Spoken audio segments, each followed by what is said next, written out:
Oxley here for TacShack Tactical TV. We have discussed this point previously about how sport shooting can assist you with your overall gun handling skills.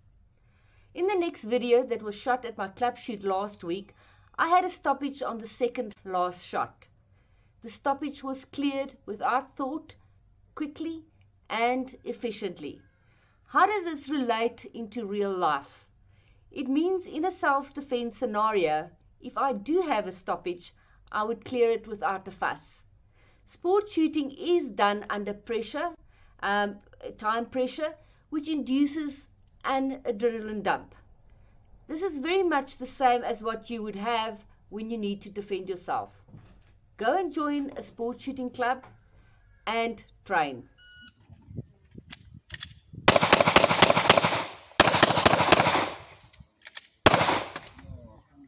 I'm not